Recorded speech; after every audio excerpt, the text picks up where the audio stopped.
bonsoir à tous. À la une de ce journal, des questions qui taraudent l'esprit des Camerounais après la révélation exclusive sur le scandale lié aux travaux controversés sur la pénétrante est de la ville de Douala. L'ingénieur de l'État était-il vraiment ignorant des compétences techniques limitées de l'entreprise chargée des 10 travaux? Pourquoi aucune alerte n'a été donnée lors des premières missions de contrôle pour éviter ces embouteillages monstres que vivent les Camerounais depuis plusieurs semaines dans la ville de Douala? Ce soir, des experts voient à travers ce bourbier une montagne d'incompétences et une nébuleuse de corruption qui gangrène la réalisation des projets structurants au Cameroun. Nous en parlerons en ouverture de ce journal. L'enlisement de la crise anglophone, son impact économique négatif et son désastre humanitaire illustrent aux yeux de l'opposition et de la société civile l'échec de l'État unitaire décentralisé. Vous suivrez dans ce journal Jean-Jacques Ekindi et d'autres acteurs politiques brandir le manifeste fédéraliste pour relancer le débat sur la forme de l'État au Cameroun. Vous les écouterez au cœur de ce journal.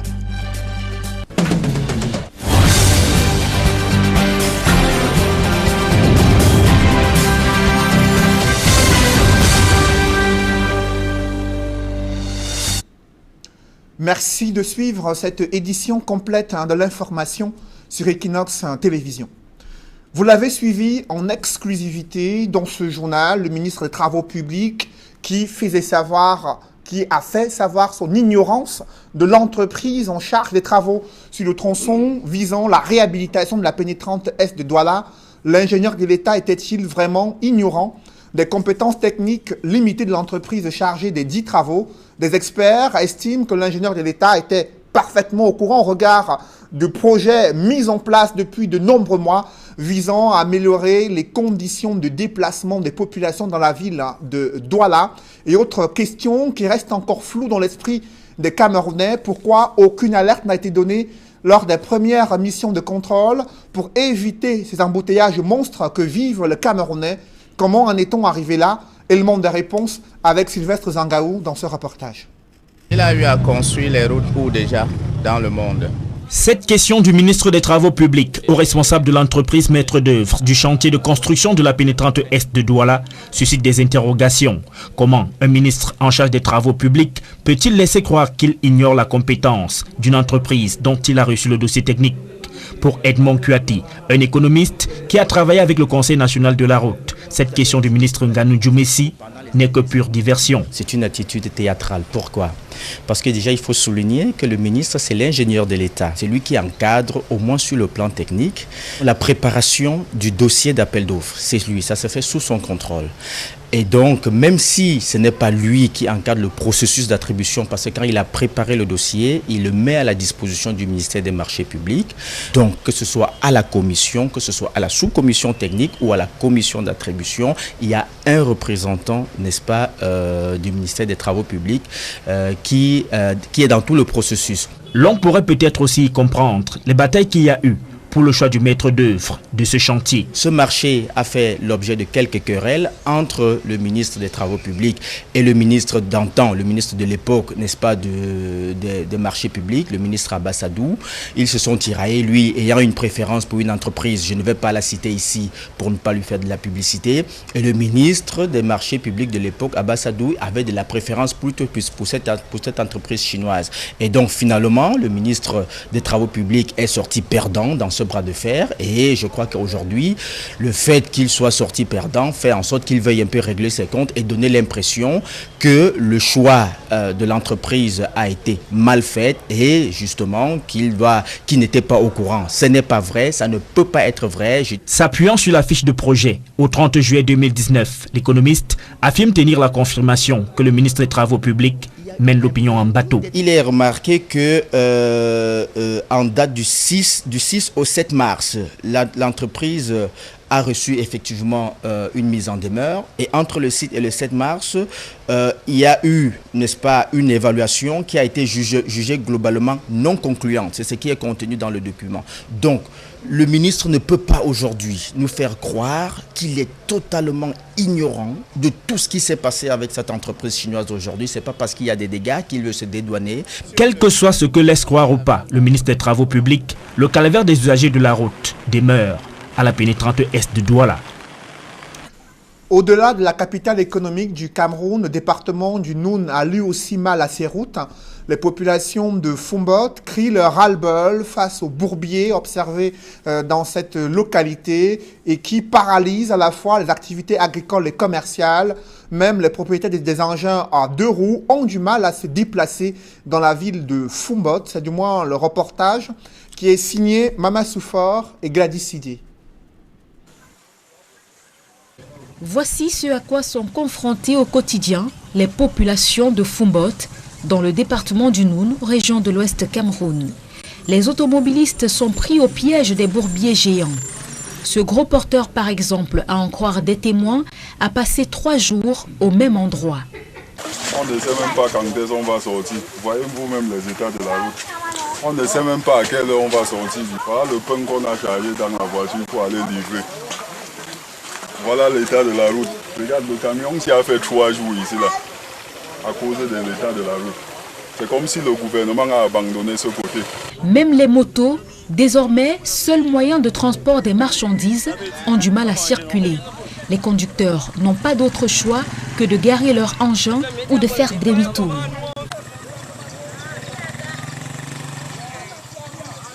Regardez aussi dans le Noun, ça c'est une route centrale de Massanga. Regardez, même la moto, ça les dépasse. Combien de fois la voiture? Regardez, est-ce que c'est normal ça? Malan, c'est 26 km. Mais présentement à l'heure actuelle, on a plus de 5 temps sur place. Sur place, de traverser Malan, on programme une journée. Il y a une seule véhicule qui va par jour, une seule véhicule par jour. Donc vraiment, c'est un calvaire pour nous, ça ne va pas. C'est trop. Le mauvais état des routes a un impact considérable sur l'économie puisque les activités sont paralysées. Les agriculteurs n'arrivent plus à acheminer régulièrement leurs récoltes vers les grandes villes.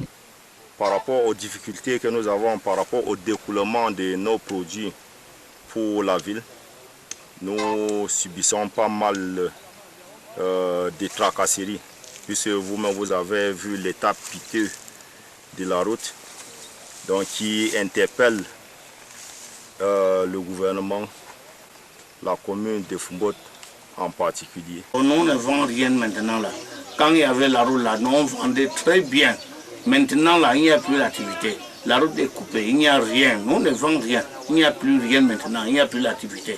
En attendant une intervention des autorités, les populations de Foumbot n'ont pas d'autre choix que de se conformer à ce nouveau mode de vie. On veut casser même le pied ici là pour rien, parce que le temps nous a abandonnés.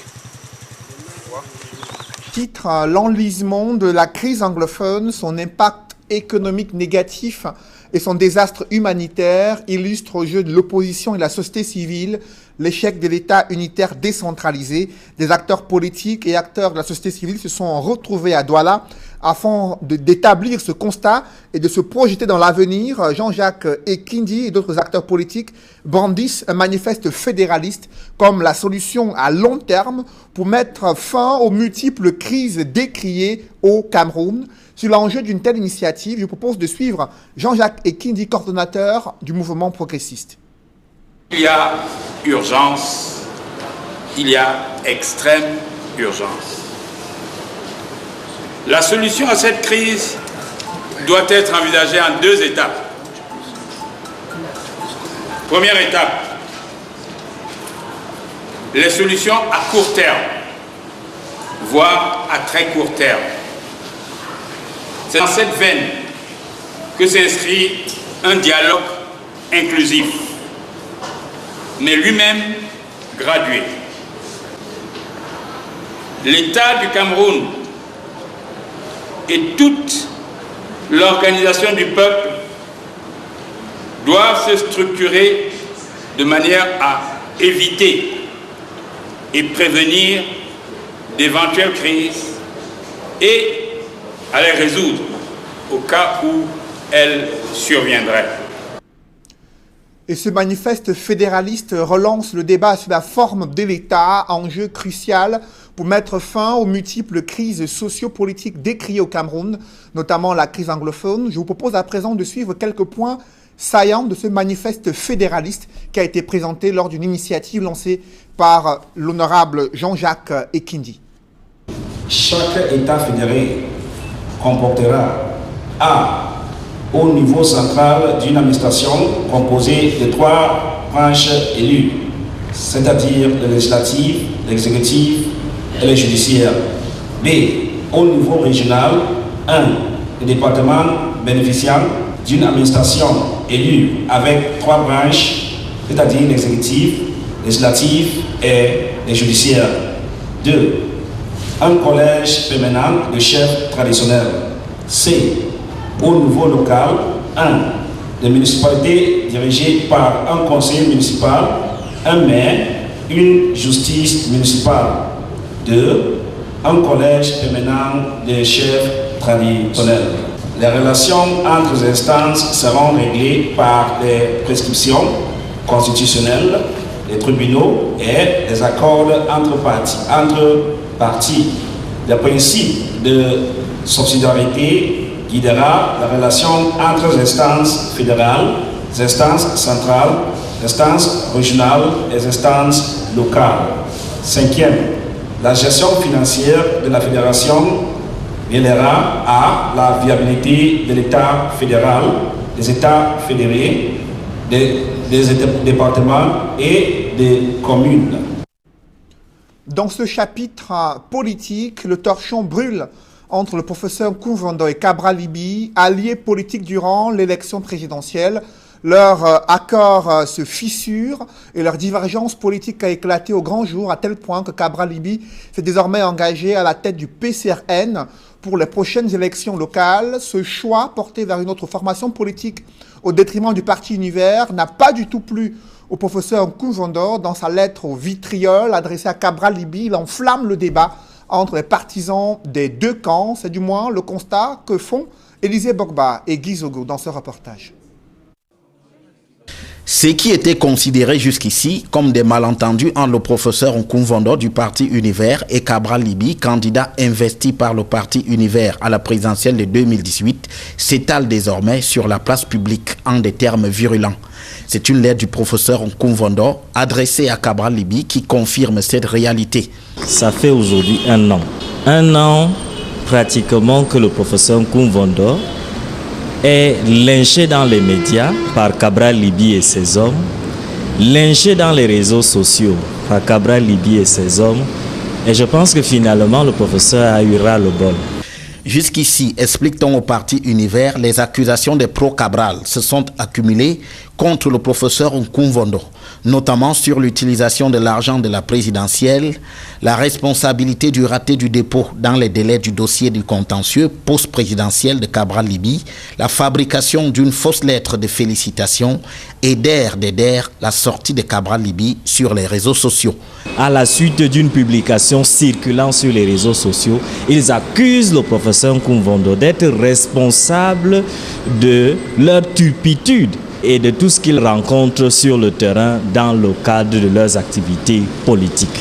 À en croire le parti Univers, Cabral Libye s'est constitué une armée cybernétique qui a surtout brillé par ses dérives. Il s'est constitué toute une petite armée cybernétique qui insulte à longueur de journée le professeur Nkoumvondo et votre modeste serviteur que je suis. C'est ça la récompense que la jeunesse offre à la vieillesse.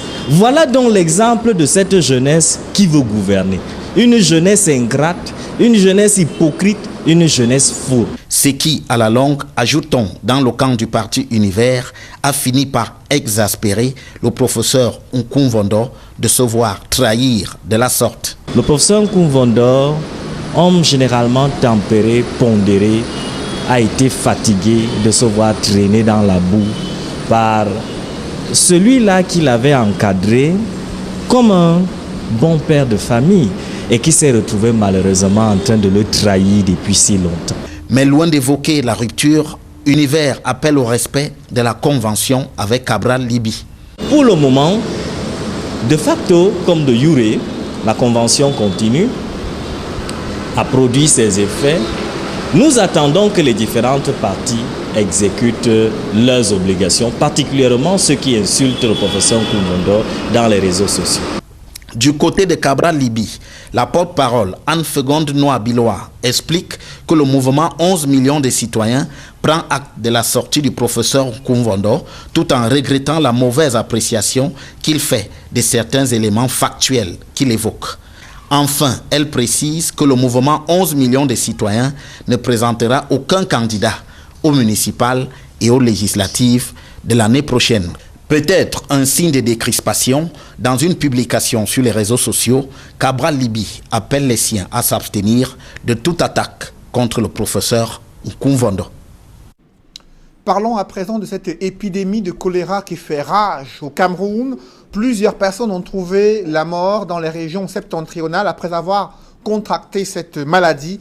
Malgré les campagnes gouvernementales de riposte, la situation est loin de s'améliorer. La rareté de l'eau potable et les conditions d'hygiène des Camerounais résidant dans cette partie du Cameroun les exposent à cette maladie. Reportage Flavien Valondongo. Au Cameroun, les régions septentrionales et singulièrement l'extrême nord portent la palme d'or des foyers du choléra.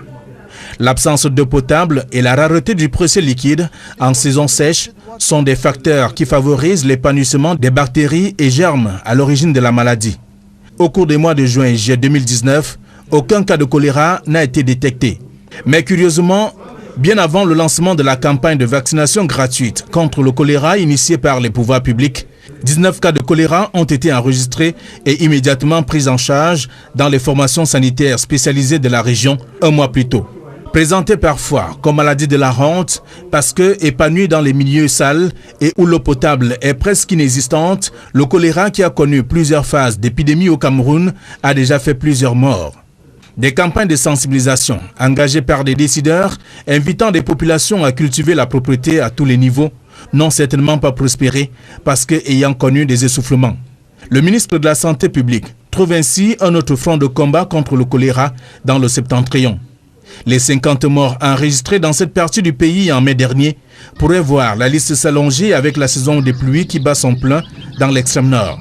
Cette saison de pluie, période par excellence où le choléra trouve le terrain fertile. Depuis juillet dernier, la maladie semble avoir refait surface dans certains départements de la région de l'extrême nord. Des publi-reportages dans ce journal, la rentrée scolaire 2019-2020 se prépare déjà au groupe scolaire bilingue Le Québécois, situé à l'entrée est de Douala. L'établissement a fait peau neuve. Les enseignants renforcent leurs compétences en vue d'encadrer leurs enfants dès la prochaine rentrée scolaire. Reportage. Bienvenue au groupe scolaire bilingue Le Québécois, une école maternelle et primaire bilingue avec pré-maternelle, maternelle 1 de 3 à 4 ans, maternelle 2 de 4 à 5 ans. Le cadre spacieux, idéal pour le plein épanouissement des élèves, est un autre atout majeur de cet établissement situé à Yassa. Le groupe scolaire bilingue Le Québécois, c'est aussi son bus scolaire bien propre et adapté pour assurer le transport des enfants en toute sécurité. Sa vaste salle informatique, le point d'eau, une salle réservée pour les ateliers et autres activités ludiques. La qualité des enseignements dispensés par des enseignants qualifiés et rompus à la tâche ne souffre d'aucune contestation. La preuve, les brillants résultats obtenus lors des examens officiels. Au DCI, le taux de pourcentage est de 100%. Avec 19 élèves inscrits pour 19 admis. En ce qui concerne l'entrée en 6e, sur 12 candidats présentés, 9 ont été admis. Pour le plein épanouissement des élèves, les responsables du groupe scolaire bilingue Le Québécois ont inauguré un nouveau bâtiment avec de nouvelles salles de classe qui vont accueillir les apprenants l'année prochaine. Marvelous job they've been doing so far as education in Cameroon is concerned. They are very bilingual, and what I like about the school is that the students in class are not many. J'aimerais inviter tous les parents comme moi qui a fait confiance au groupe scolaire bilingue Le Québécois d'envoyer leurs enfants ici l'année prochaine. Ils ne seront pas déçus parce que ici c'est le succès, c'est l'éducation, c'est le meilleur. Du côté de l'administration, l'on entend tout faire pour conserver son rang de leader. This is Bilingual Primary and Nursery School Le Québécois. It is a school situated at Yassa, opposite the Chief Palace in Banga Bakoko. It is a reference school in Douala 3.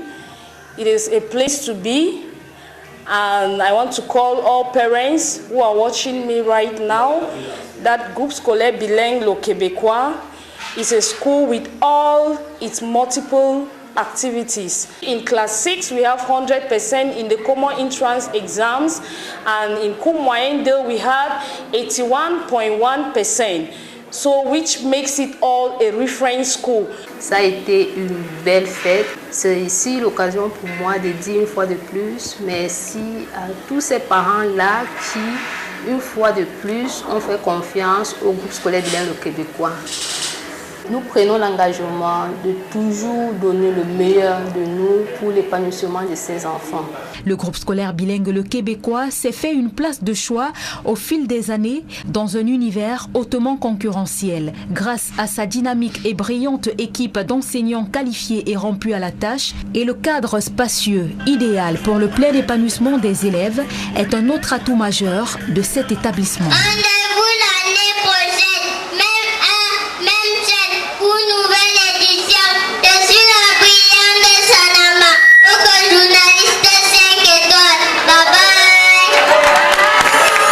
La rentrée en maternelle est prévue pour le 9 septembre 2019.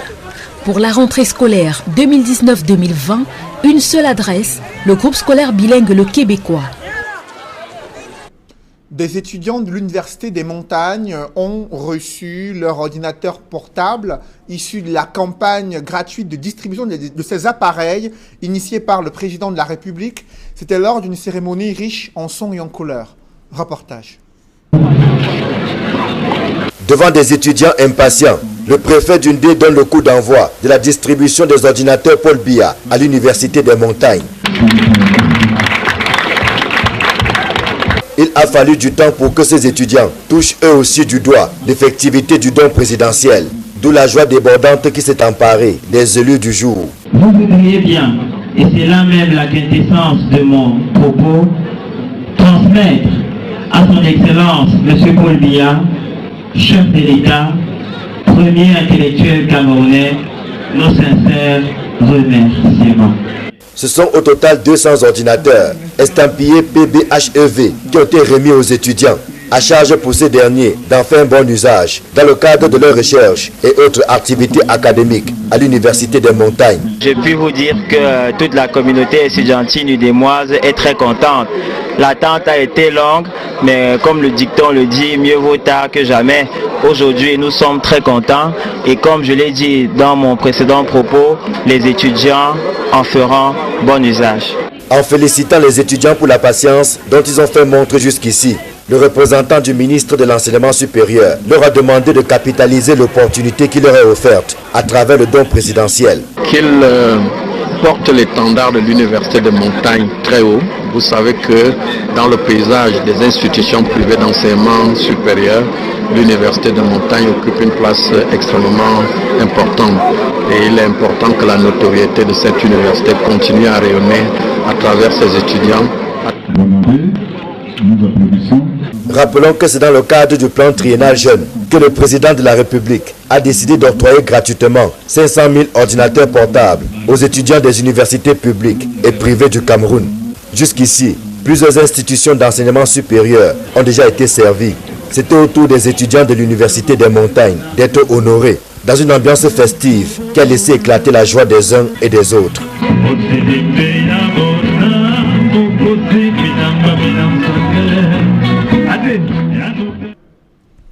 L'Union camerounaise de brasserie vient de récompenser l'un des fidèles consommateurs de la bière Premium 44, K44.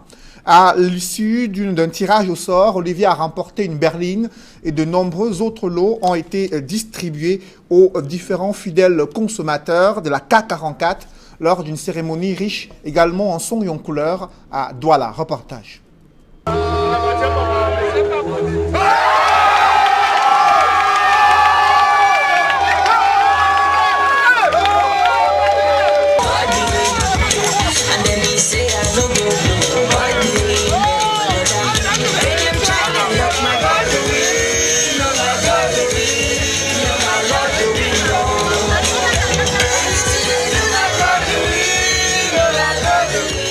Il est entré dans un monde de raffinement. Il va désormais poursuivre son aventure au volant d'une berline de classe. Un cadeau bien mérité et fièrement remporté par Ghislain Feussy, fidèle consommateur de la bière premium K44.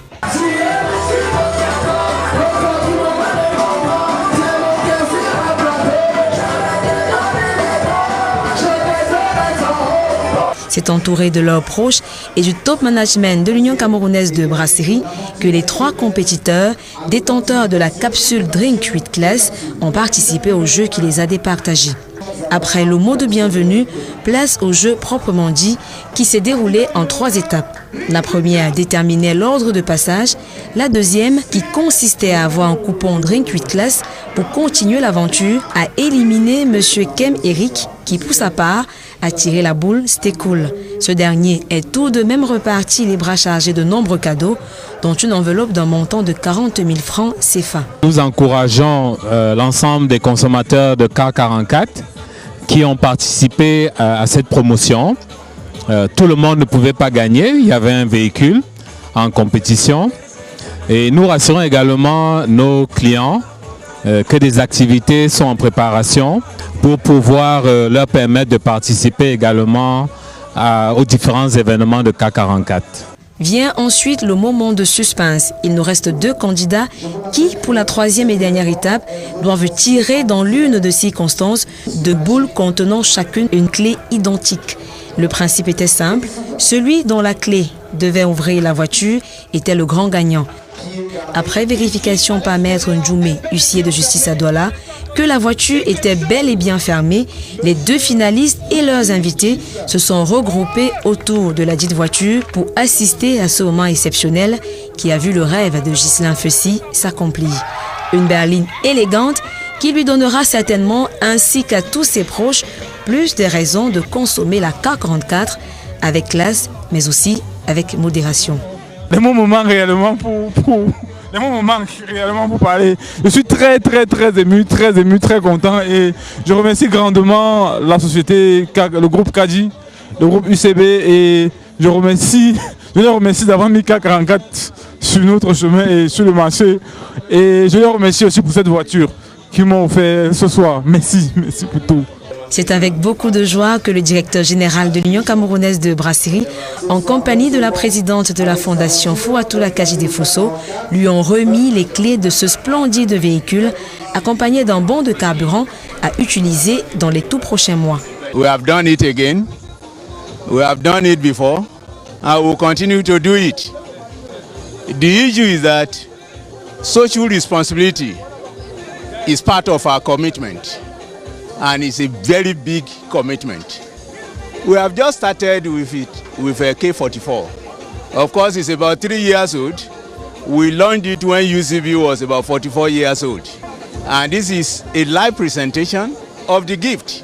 Monsieur Essunga Auguste, l'autre finaliste, quant à lui, très heureux d'avoir participé à cet événement, a reçu un lot d'encouragement et a promis de continuer à consommer avec classe 50 centilitres de pur bonheur. Cet événement fut une étape importante dans la vie de la marque qui promet des lendemains radieux.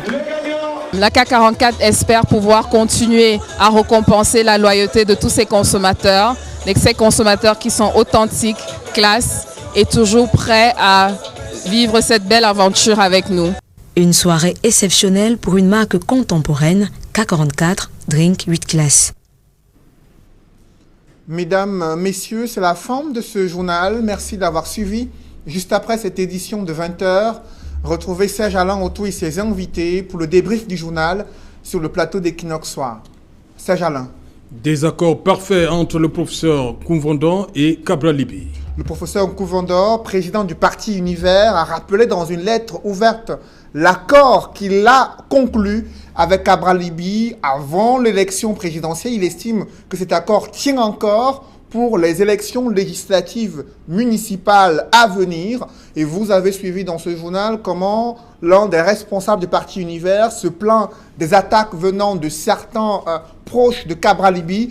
Et ce soir, Cabral Libby a tranché le débat, appelant ses partisans à ne pas s'attaquer au professeur Koumvondor et le porte-parole de Cabral Libby qui a tenu à préciser qu'aucun membre du mouvement 11 millions de citoyens ne participera aux prochaines élections locales.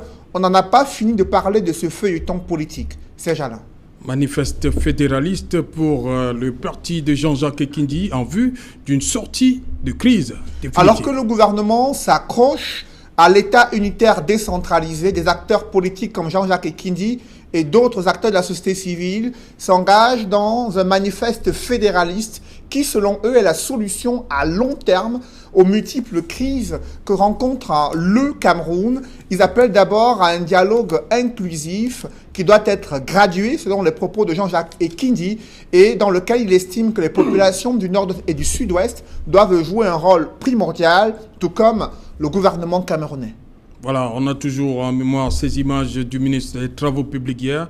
On en parle encore ce soir, Cédric. Vous avez suivi un économiste déplorer, selon lui, une scène de théâtralisation de la sortie du ministre des Travaux publics, l'ingénieur de l'État qui donnait le sentiment qu'il était ignorant des compétences techniques de l'entreprise chargée des 10 travaux. Pourtant, sur la fiche technique du ministère des Transports, il est bien évoqué qu'une mission de contrôle avait sonné l'alerte en mars 2019, évoquant des évaluations qui avaient été non concluantes sur les performances techniques de l'entreprise en question. Comment comprendre qu'elle a été maintenue sur ce chantier jusqu'à cette heure? Des questions qui restent encore sans réponse. Voilà, madame, monsieur, c'est donc l'essentiel. Equinox Soir, deuxième partie, le temps du débrief. Demain, c'est jeudi, Cédric? Demain, c'est jeudi, Serge Alain. Nous serons encore là pour vous. Bonne soirée.